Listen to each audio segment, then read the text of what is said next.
and welcome. You're watching a man called Jay, and this is Africans in London TV. I'm always saying that when I bring you something, it is something. And today, I'm bringing you the big one. That's why you see up there, it is called the big interview. It is big.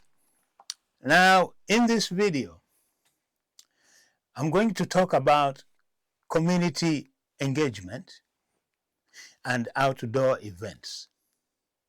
But of course, you are not going to be listening to me or watching me blabbing about. I have got a special lady who does things for the community at the highest level. You know, there are community levels, you do things, community, but she decided to take the whole community thing to the next level. But before we get into the conversation, I want to play you a video. So let us dive into it. Oh, now, sorry, my video hasn't come yet, but it is coming. You know, it always happens. Even in NASA, you plan and plan and plan, things still go wrong. So, as I told you, but let me follow this sequence as I said. I'm talking to a special lady who started this community engagement. Very small, but of course, as the Chinese say, a journey of 1,000 miles, it always begins with one step. You can't go beyond that. And this lady, she has done it, and she's doing it. So, let me introduce to you. I know I don't want her to introduce herself. Let me do it. So I'm going to introduce to you to the CEO and founder of Kenya and Friends in the Park, Lydia Tett Olet. So, Lydia, tell us, first of all, say hello. Hello. Hello, everyone. Yes. So, this is like a form of a podcast that I want to Yes. take slowly. I want to speak slowly, and I want to get my words right. Mm. So, but now before we get into the conversation, let me play you this.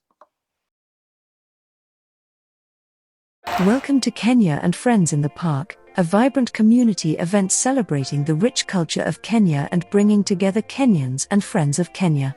This year, the event took place at Ealing Common Park in London, attracting nearly 10,000 people over 2 exciting days.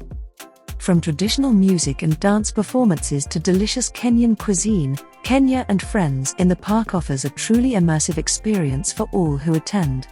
But it's not just about having fun. The event also serves as a platform for businesses from Kenya and the UK to showcase their products and services.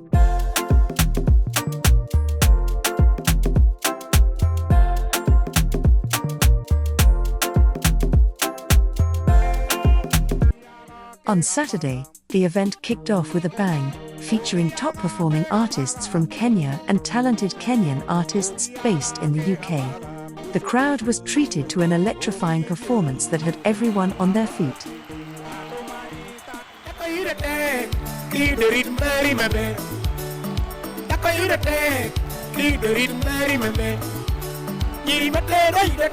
Additionally, the event featured a stunning fashion show by renowned designer Caroline Nziami.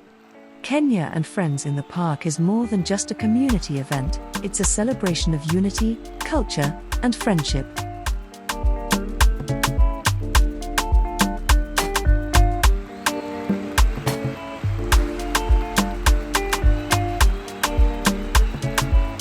As the sun rose on the second day, the park was already buzzing with excitement. The day kicked off with a soul-stirring performance by a gospel choir, their voices harmonizing beautifully in the morning air. A preacher took the stage next, delivering a powerful message of hope and faith to the crowd gathered before him. A solo gospel artist followed, moving the audience with their heartfelt songs and inspiring lyrics. More artists entertained the crowd. My lady, that's my baby.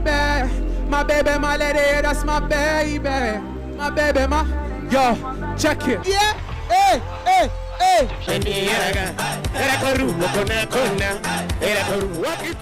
But the crowd was eagerly anticipating the arrival of the top artist and entertainer of the event, Mejia. Known for his electrifying performances and infectious energy, Mejia was a crowd favorite, and everyone was counting down the minutes until he took the stage. DJ Shinsky, the renowned Kenyan DJ, was also on hand to keep the energy levels high and the crowd dancing.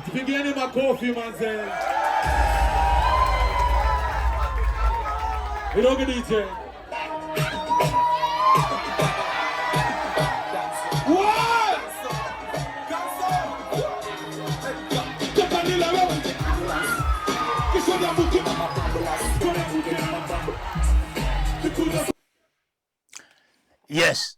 You see, the video is so long. Yes. Let it be long, because this year, as the voiceover says, you almost attracted 10,000 people. Yeah. Now, when you see this big number and everything is really, well, it shows that you have put so much work into it, because now you are in the 9th year since you started doing it. COVID came in and, okay, it disrupted everything, but you actually did it. You actually did a virtual. So now, yes, yeah. Now, I just want to just explain to the people who are watching us. I'm always asking myself, because when you see all these big events, there is a lot going on. And also, not only a lot, but also there is money involved. How did you manage to do it? Okay. Whew, thank you so much, JJ, for that question. The money part, I know there's a lot of people who are either saying £20 is a lot of money, or when you started, it was free. And there's all this people who want to come in for free and they don't want to pay. But the funny thing is, people don't sit back and look at what is being provided for them. It's when we started 2015, we didn't even have a stage. It was just something. It was just like a little a tent, like a marquee, and we didn't have, that was 2015, we didn't have anything massive. The stage costed us around £600. Now we're talking stage is costing us 4,500, including the lights. So all this is money coming in. We have, when you're doing an event, the council will tell you, if you tell them how many people you're expecting, they will tell you how many security or how many toilets you're supposed to have. All this cost money. The pack itself, oh my god, that is the one that a lot of people are ignorant about. And I always tell people that we're in an era where ignorance is not an excuse. Just go and do your research, or you can even call your bara. Everybody lives in a bara. Just call your bara and ask them, if I want to do an event in the park, is it free or am I going to pay? If I'm charging people, how much is it? So they'll tell you how much it is. So up to the park, nothing, even up to the park, it's free.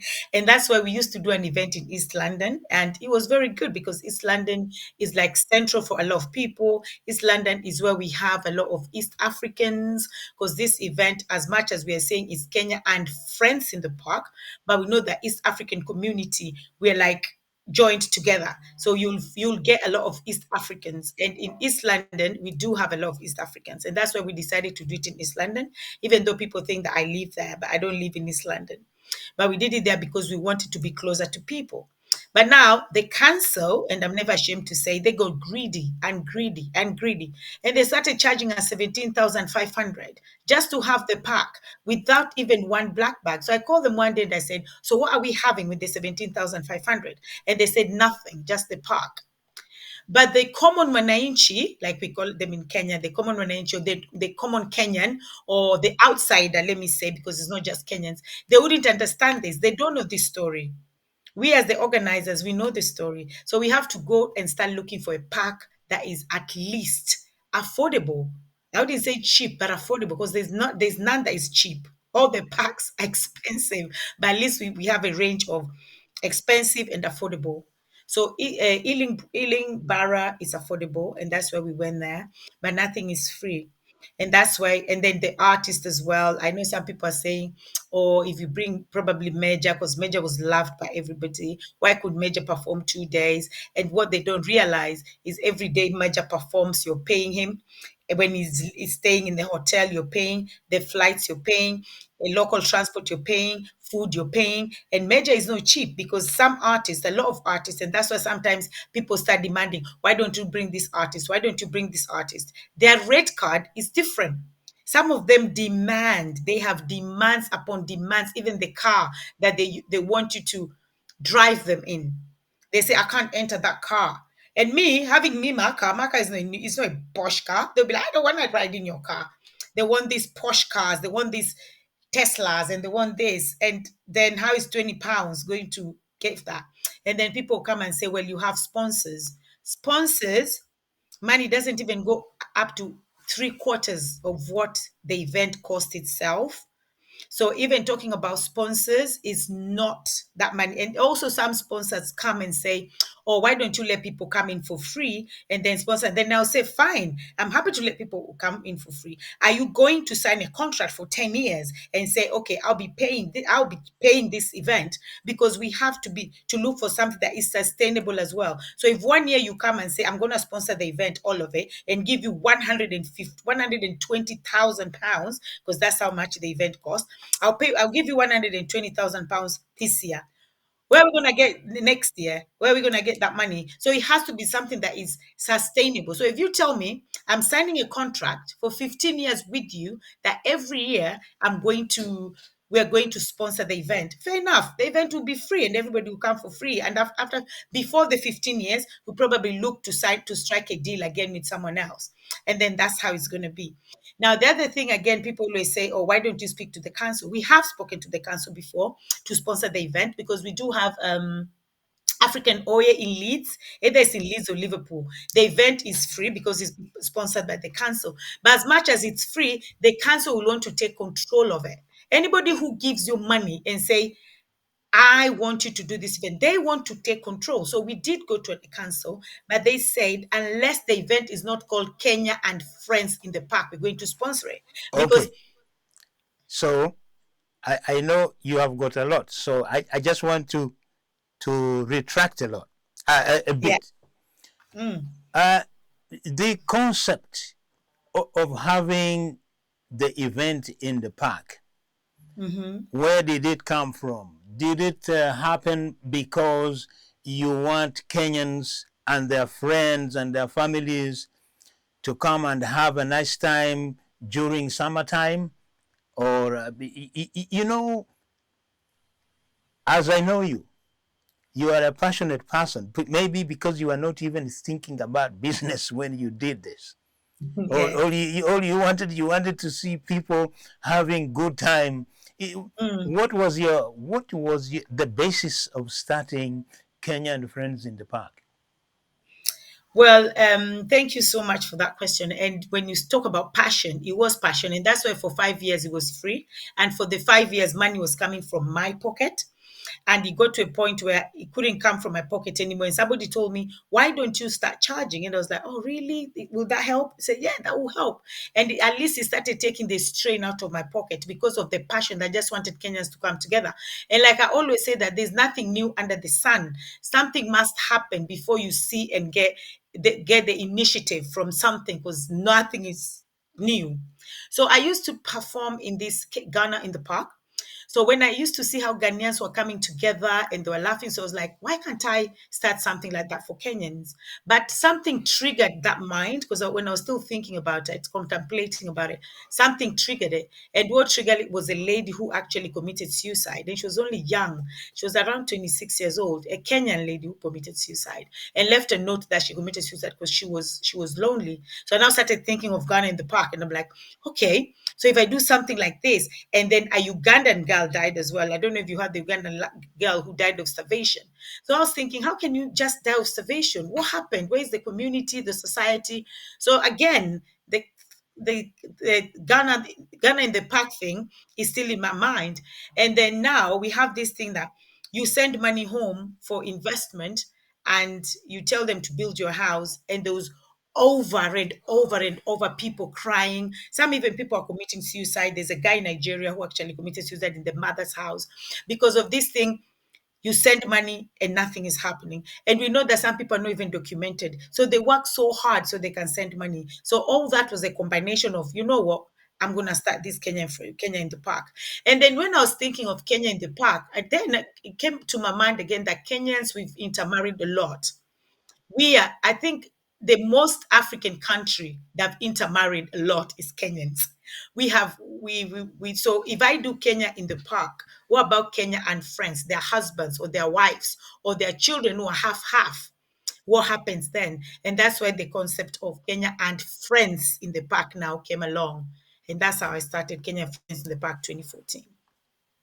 Now, you see, sometimes it's not very easy to understand when you are doing whatever you are doing for the good of, for the well-being of the people, actually, because that's how I see it.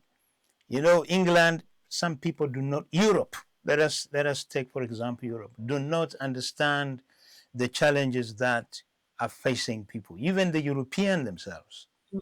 Winter comes, everybody doesn't want even to speak to anyone. You know, the cold is so much, and it is only this time, maybe a window of 2 or 3 months, whereby everybody goes crazy. They go on lunges in the sun and stuff like that.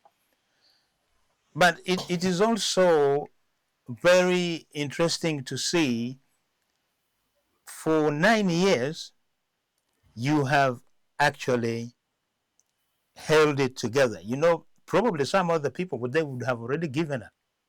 Yeah. So I just want you to tell us again what really drives you. But I know now you're thinking business, but what really drives you? Well, I'm a passionate person. And because I'm in the community as well, I hear a lot of people coming to me and saying A, B, C, D, whether it's family. Some things people tell me, and I'm like gobsmacked. Like, how can that even happen to a human being? And if that happened, how are you still surviving? How are you still here? And those things are things that I take too much. I take too much on my shoulder, and I feel like I want to do something about this. I want to do something about this. And that's again, just going back to Kenyan Friends in the Park, is the fact that even there's a day that a lady was calling me. She kept calling me, and I was thinking, why is this lady calling me? And something just told me, you know what, just pick up her call and hear her out. So when I picked up the call, she was like, I just want to take you for dinner. And I was like, okay. So we went for dinner, and she was even crying. She said, Lydia, you don't know what you've done. And I said, what have I done? And she said, with Kenyan Friends in the Park. So she said, when she came to this country, she lived with her sister. And of course, no mentioning names. She lived with her sister, and her sister's husband was sexually molesting her. And when she told her sister actually chased her out from the house and said, oh, maybe it was your fault. What did you do to entice him? So she left the house. And since she left the house, she was in a very bad place, but she was healing. And then when Kenyan Friends in the Park happened, she met the man in Kenyan Friends in the Park. And what she said is, Lydia, the reason why I'm saying thank you to you is because when I met that person, I felt like the surrounding that I was in, I was in a surrounding that you can't touch me. I was in a surrounding that was peaceful. I mean, surrounding that there was a lot of people that she had not met before that she met that day. So she said she looked at the man and she felt sorry for him. So she said if she had met him outside of Kenya Friends in the Park, probably she could have frozen or she could have been scooped, or I don't know what could have happened.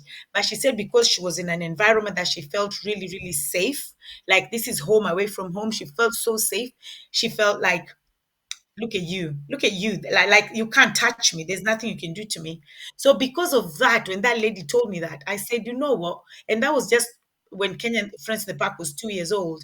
I said, regardless of what happens, Kenyan Friends in the Park stays.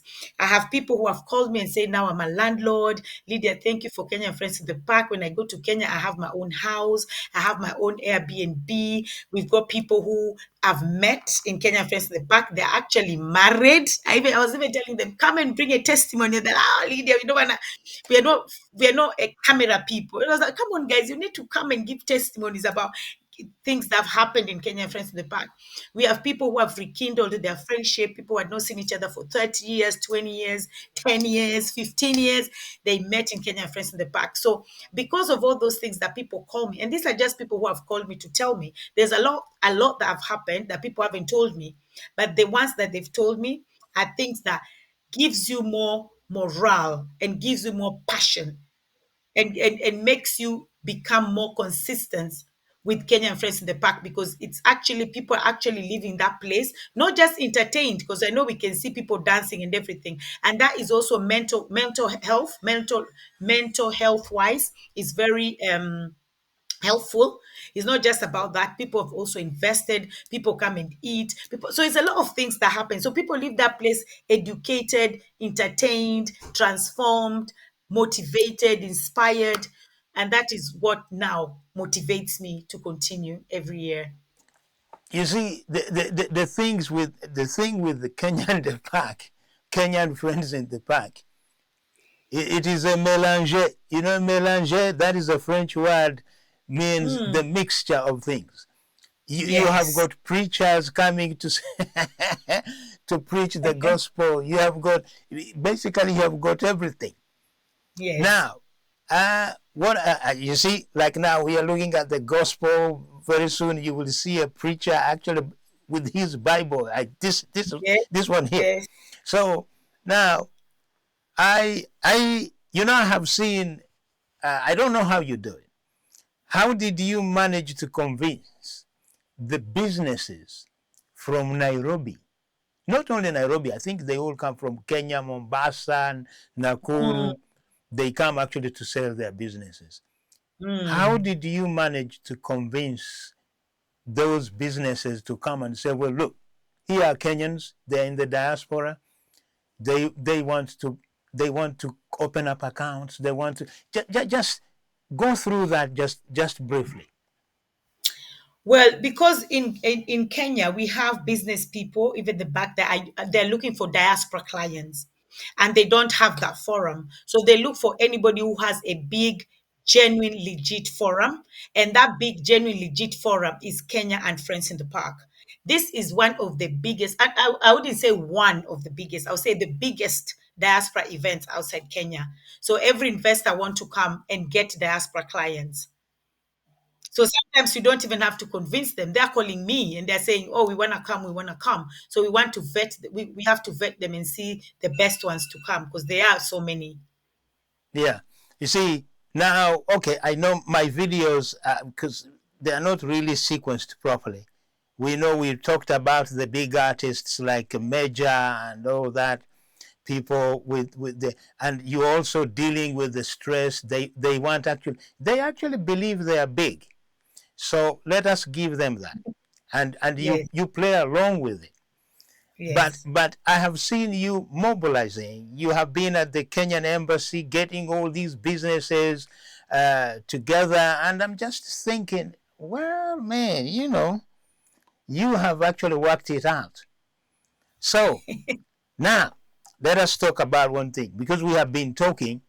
Someone might be asking, how come that does she do it all by herself? We want to talk about all these years that the team you have assembled to Yes. work with you. Just mention. I will also bring up a plate here so that you can go through. If you can see it properly, then Yes. that's good. The floor Okay. is yours. The team. Yes. So I know, I'm one person who believes that you have to give honor where honor is due. And I think that's how God blesses you if you appreciate people who walk the journey with you. So before I can even appreciate the team, I used to have a lady who worked really, really hard, who was there beside me for so many years. Her name is Masi Kiminta. So Masi Kiminta was there with me for a very long time until she decided to step down. Of course, we didn't explain to people where is Mercy, what happened, but she decided to step down. But she did justice for Kenya and Friends in the Park. And in life, when you're going through a journey, you'll have people who will go up to the end with you. We have people who will stop somewhere and say, I'm tired. We have people also who will stop somewhere, and when they are tired, they will also spoil your name as they're tired. We have people who will praise your name as they're tired, and we have those who stick with you. So I have one person, some people here who actually started 2015 with me. And that's why I really, really appreciate Team Kenya and Friends of the Park, because a lot of people here that have stayed with me. So I'll start with Lydia Smith. Lydia Smith have been there since 2016 because we started 2015, but she came 2016. And since she joined, she's been faithful. She's been working so hard behind the scene. She works before and after, and even after the event, she's there. She's just brilliant. And then we have our events manager, who is Ruth as well. Ruth started 2013, but since she started, she came and she destroyed and she dismantled everything that wasn't right, and she fixed everything that was right. And she's done a very, very good job because everybody can actually see change for last year and this year. And moving forward with her, she's our events manager forever, I would say. And then we have Mr. Care, who has been there since 2015. In fact, I've known Mr. Care for almost 30 years. So with Mr. Care, he's always been with me. He does my flyers, my posters. He does everything, the website. So he's been there since the beginning as well. And then I have Richie D. Richie D is always in charge of the after party. He's been in charge of the after party since the inception, 2015. He has been there. He's from Tanzania. And also Ruth, I forgot to say she's from Zimbabwe. So we have Kenya and Friends as well. And Richie D is from Tanzania, and he's been there since the beginning. And every year he makes sure that the after party, I don't even deal with the after party. I don't even know who the artist is. Like this year we had DJ Shinsky. He's the one who um who did everything, is the one who catered for everything with DJ Shinsky. I wasn't even involved. And then of course we have the man called Jay, who you've been there with us since 2015 as well. And every video you've taken from the beginning to now, you're there with us, and you make sure that every year you are stressing for something better to happen. Stressing for something better to happen. We haven't gotten there yet, but we're gonna get there. So thank you, JJ, for that. And then we have Denise as well, who's been there, because Denise and Larissa, you can see them there. Those are my two beautiful angels. They've been with me since day one, of course. Even before I started Kenyan Friends in the Park, up there, the ones that I used to talk to, and they encouraged me to start it. From the beginning, we went to almost, I don't know how many events. We had 20,000 flyers. And Denise, Larissa, and Sinead, we went to every event distributing the flyers. So these two, Denise and Larissa, they're just gold, and because they're my daughters as well. But for this one, I'm not praising them because they're my daughters. I'm praising them because of what they do for Kenya and Friends in the Park. And then we have Becky as well. Becky, Becky is not very much, I would say she's very much of before the event, but on the day of the event, I can actually sit and sleep, and I know that everything will go well because Becky is there. She works extra hard. She gets to the park before me. She gets there before 6 because we get there 6 o'clock on Saturday. Quarter to 6, Becky's there on Saturday. On Sunday, I get there 7. Quarter to 7, Becky's there, and she's there with her family, even her little children. She'll bring them all on board. And then we have Justine, who just started this year, and Justine did before the event and on the day. I think after the event, she couldn't walk for like 1 day, 2 days, or 3 days. She worked so hard, and the fact that she has young children and she worked so hard, she was the one that was in charge of the stalls. So everybody talking of stalls, I didn't even know them. She would just come to me and say, "Oh, Lydia, this." So Justin, she did a lot of work. And then we have Joyce, who have always been there for the volunteers. And Joyce has been with us again since 2015. And I forgot to say Becky as well. Becky has been with us as well since 2015. And Joyce has been there since 2015 as well. And every year she makes sure that she's working with the volunteers so that the event is clean, the park is clean as people go along. Because sometimes you go to other events and the park is so dirty that you just want to leave. But when Joyce is there, she makes sure that as the event goes on, people are collecting the rubbish as well. I've spoken about Larissa already. And then we have Joe, who also joined us this year, and he was working with security, and he's the one that doesn't wear security, so he's just undercover. So he's looking for what's happening, because we do have those ones as well who are just security undercover, and he was one of them, and he did a very good job. And he's also part of the Karibu magazine that we have for Kenya and Friends in the Park. He's also a writer, so I totally appreciate him as well, and he just joined us this year. And then we have MC Vass, who also joined us 2016, I think, to either 2016 or 2017. And since she joined us 2017, she's always been our MC since, and everybody loves her. And she's also from Zimbabwe. And I forgot to say Joyce is from Uganda, and MC Vass is from Zimbabwe as well. And she's our MC since, and now she knows everything. She can sleep and know how to do Kenyan Friends, how to handle Kenyan Friends in the Park. And for one MC to handle that big event for 2 days by herself. So now we've decided 10 years, we're going to give another helper, because it's been too much, but she's handled it for those years. And then we have Money, who joined us last year and this year as well on a larger scale. He's also in charge of the artist. Him and Denise, they work together hand in hand to make sure that the artists are catered for, to make sure that that we get all the artists on time and they know their program as well. Then we have Walter, who has been there with us since 2016. I think, 2016, and he's been in charge of the security. And Walter works so hard. It's not just the security; he makes sure he's picking the rubbish as well. He's come to my house to help me sort out Kenyan Friends in the Park stuff. So Walter as well. And then we have Louisa, who also joined us last year, and like this year was in charge of the artists that came from Kenya. And she's our admin as well. Anything that needs doing, she and Ruth, they work together to make sure that admin things are catered for and have done. Because me and admin, we are enemies number one. So I have Louisa there and I have Ruth there to deal with the admin stuff. So all my team, I want to appreciate them 100%. Every single one of them. Well, good job. Good job. It's a good job, definitely. So now, let us talk about, anyway, before we go into next year, you know, every time Kenya in the Park, it rains. But this time, it didn't. Look, let us have a look at this. I'm sure this is. You see the umbrellas. Yeah? Every time there is Kenya in the Park, it rains. But surprisingly, this year, it didn't.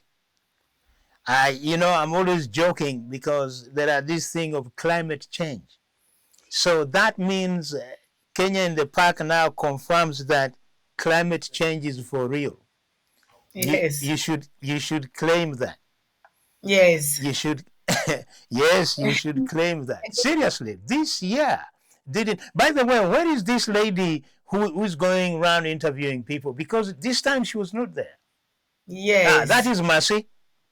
Yes. Yeah. So where is that lady? Because I was wondering, what is she? Because, and even this young woman here, this is in Dagenham. So things really have been moving. I think the crowd they're growing steady. Now you have told us the challenges that you're going through in terms of logistics, because people don't know.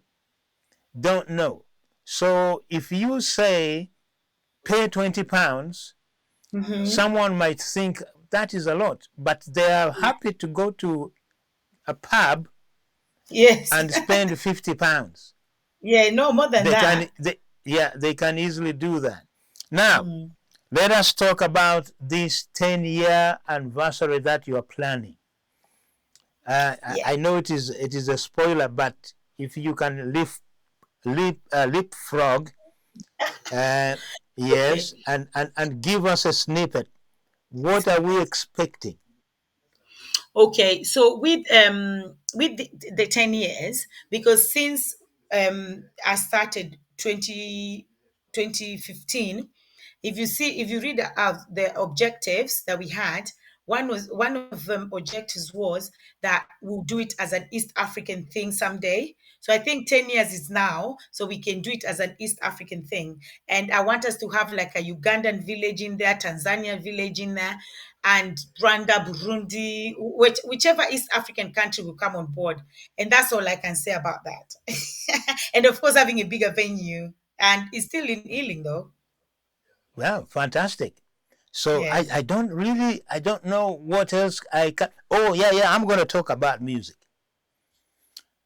Uh, you see, I hear people talk about what they would like to see. You see, and also I am a musician, but people don't know this because they see me wandering around with the camera and blah blah blah. But I'm a true musician, and I have got my own band too. See, my wish should be that, do you think that you might be able to, in the future, you might be able to get live bands? You did at some point in, where was that? In East London, somewhere near, Plaistow. yes, in Plaistow. Is it Plaistow? Yeah. There was a band, sometimes they come and disappear. Is it because of the logistics, money payments and stuff like this, or is it because you are looking for quality bands to come and perform on Kenyan Friends in the Park? I think it's all about logistic, not really the budget. I wouldn't say that, but I would say because they're not very dairy. They don't cost us an arm and a leg. But I would say it's more of, yes, logistic as well is part of it, and also giving other people a chance, because what we're trying to do, we are trying to rotate the artist, because there's a lot of time, JJ, you don't know this, but they Denise and Manny, who are in charge of the artist, they always get so much beaten, because the artists call and say, I want to perform, I want to perform. And when they say it's full, they get abused. And I'm thinking, why do you so much have expectation that because it's a Kenyan event, you have to perform? Because if it's a Caucasian event, they always have their artist, and that is it. And I don't think anybody abuses them. But because it's a Kenyan event, most Kenyans just think they are entitled. They have this entitlement. They have this entitlement mentality, even though they're in the UK, they're in Europe, it doesn't matter. They're still the same. They still think they have the entitlement. And this is just some Kenyans, not all of them. And they get so angry. But what we're trying to do is we're trying to recycle. We're trying to not recycle, but we're trying to give everybody a chance. Like if this person performs this year, maybe they perform 2 years, the third year now they're gonna rest. Like now, the artists that we had this year, I don't think most of them will bring them back next year. We want to see if we can give somebody else a different chance. So I know we've had the band, I think either 3 or 4 times, but again, we might bring them this year again, or next year again, or another year. So it depends with how the program is working on the year. Fantastic. I think we this one we have just scratched the surface. Yeah. Maybe one day we have to organize another talk whereby you have got your friends, because I want to know how do they find it working with you, Yes. because I know They will tell you I know. I'm the harshest, horrible human being. No, no. The way I know you, it is just like you might even let them do whatever they like. Yes. Yeah, maybe we will actually organize that, similar to what you had on Omega TV the other time. That would be interesting. Yes, yes, yeah. So, Lydia, thank you very much, in fact, for having Thank you. this time, because I know you are busy. Your phone every time you are on It is like, do you have a share in Facebook? Do I No? have what? Shares. I wish I did. I wish I did. I wish I did. Yeah. Shares, and on WhatsApp too. So it is being really fantastic just to hear you say things. I know I would have organized my videos together, but they will get an idea of what you have managed to pull in. Because I can tell you, many people are trying to organize events, but they don't Yes. know where to start. And some of them, they are making a mistake. They see an event like yours and they think we want to do that. They actually think they will get up one morning and do Yes. it and become like yours. No, it doesn't happen like that. It No, it doesn't doesn't. happen like that. And I am very fortunate to actually be following this route because now I can have a basis. You know, academics, they have, when they argue a point, they have got things that they can show. You see? So, like me, I am very, very, very fortunate. Even then, we can use Kenyan Friends in the Park as a case study. Yes, it is very important because you know me, I don't believe in hype. If I say I have failed to do something, Yeah. I go back and find out what exactly, where did I go wrong. I don't sit down and say, well, look, because I have put this small video and it is looking nice, I relax. No. Right now, as we speak, I'm actually thinking, how can I get to document these 10 years is big. And if I fail this time, I will come and shake your hand. I will just put my hand up. We will nominate somebody else to do it. Yeah. Seriously. That But one you've I done well. guarantee you. I You've guarantee done you. You see, we haven't managed to stream the event. There are reasons why. But also, we don't want just to stream. Many people are monetizing those streams. Streaming you can, but you need to have an angle. Because there are people, you are lucky, there are people who come from Netherlands, some of Norway, everywhere. But imagine the Kenyans who are in Canada, US, and some parts of Europe who cannot afford to come because of certain logistics and stuff. We would like to reach those people. Yes, So exactly. now I am working on it now. This time I do it. If I Okay. don't do it, I resign. I'm promising you, and everybody's listening to me. Yeah, you're on Seriously, air. I'm on record. So Yeah. if I don't resign, if I don't do it, they will say I'm a hypocrite. But I am going to make sure that doesn't happen. So it has been a nice topic, but organize some few people whom we can, maybe 4, so that then we can have a chat about all these things. As I've said, this is a case study. Some people might not see that, Yes. but it is. You can apply.